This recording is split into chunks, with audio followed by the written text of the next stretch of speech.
రాష్ట్రంలో జిల్లాల్లో డ్రగ్స్ గంజాయి వంటి మత్తు పదార్థాల నిర్మూలన కోసం కలిసికట్టుగా ముందుకు సాగుదామని doctor Augustine Raj Jammalamadugu urban SI Ramakrishna DYFI జిల్లా కార్యదర్శి శివకుమార్ తెలిపారు.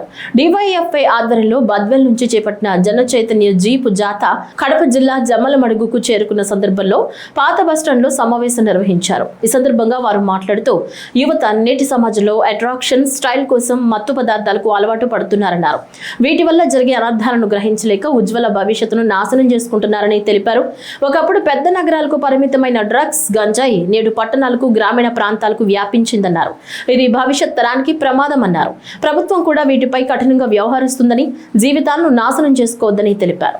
ప్రధానంగా ఈరోజు భారత ప్రజాతంత్ర విద్యుత్ సమాఖ్య డివైఎఫ్ఐ ఆధ్వర్యంలో నిన్న ఈరోజు 17-18 ఏదైతే డ్రగ్స్ గంజాయి వంటి మాదక ద్రవ్యాలని అరికట్టాలని చెప్పేసి యువతలో మార్పు రావాలని చెప్పేసి సమాజ మార్పు కోసం ఈరోజు మొత్తం బద్వేల్లో ప్రారంభమైన జీపు జాత ఈరోజు జమ్మోడుకు రావడం జరిగింది. జమ్మోడుకు పాత బస్టాండ్లో ఈరోజు సమావేశం నిర్వహించడం జరిగింది.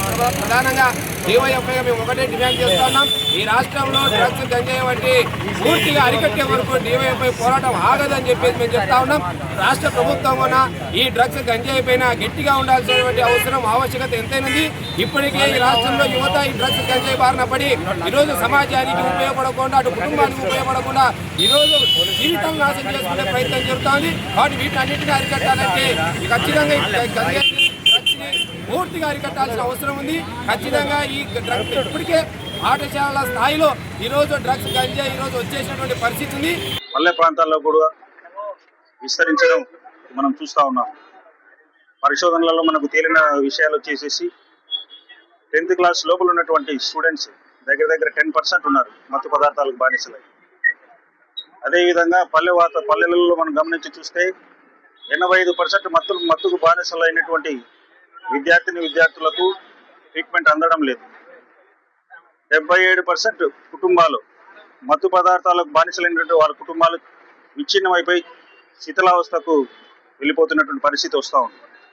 ఈరోజు ఈ పల్లె ప్రాంతమైనటువంటి జమ్మలమడుగులో మనం గమనిస్తున్నది వచ్చేసి మత్తు పదార్థాలు ఎప్పుడైనా కూడా మన స్టూడెంట్స్ ఎంటర్ అయ్యే సిచ్యువేషన్స్ కనిపిస్తూ ఉన్నాయి. డిజిటల్ మార్కెట్ ఏ విధంగా అయితే రూరల్ ఇండియా పల్లె ప్రాంతాలకు చేరింది, అదేవిధంగా డ్రగ్ మార్కెట్ కూడా చేరింది. డ్రగ్ లాట్స్ అంటూ పెద్దగా సిటీస్లో కనిపించినట్టు ఇక్కడ కనిపించరు. కానీ ఈ డ్రగ్స్ ఈ స్టూడెంట్స్లలో ఉన్నటువంటి వాక్చాతుర్యం కలిగినటువంటి పిల్లల ద్వారానైతేనేమి, చిన్న కొట్ల ద్వారానైతేనేమి, పళ్ళు విక్రయించే వాళ్ళ దగ్గర అయితేనేమి, చిన్న మెడికల్ షాపులు పెట్టుకునే వాళ్ళ దగ్గర అయితేనేమి ఎంటర్ అయ్యేదానికి అవకాశం